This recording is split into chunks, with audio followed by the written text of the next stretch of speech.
Manuel Carlos Piar é um exemplo de juditera que alaga honor e sentido de patriotismo resplandecer de época com nota DJ.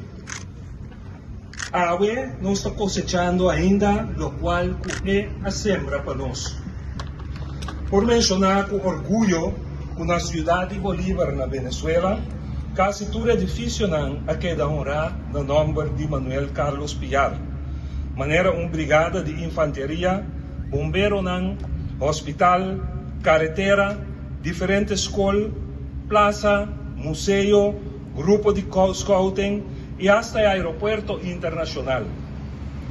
Na ano 2017, na comemoração de 200 anos com a fusilar Manuel Carlos Piar, Venezuela avisa como estará assim uma justiça histórica e põe resto de pagar do panteão nacional para de nós terra.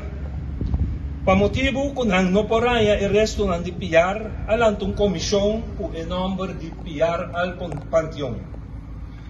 Nossa mira é o processo que da cristalizar a decisão para recolher terra simbolicamente na Venezuela e também na Corsou, caminho Manuel Carlos Piar a viva, a nasce e viva na refuata estado. O acto simbólico aqui a tomar lugar na Corsou durante uma cerimônia dia 3 de abril de 2022.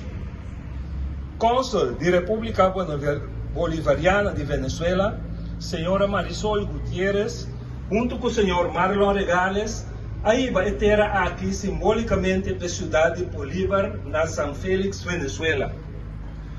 Depois de algumas semanas, durante uma cerimônia, acto roupa especial, ela que va do Panteão Nacional na Caracas, Venezuela, dia 28 de abril de 2022. Corsou, junto com o Cônsul da República Bolivariana de Venezuela, Fundação Manuel Carlos Piar e Fundação REF, e senhor Tico Voz, estava tendo o honor de estar testigo de acto aqui.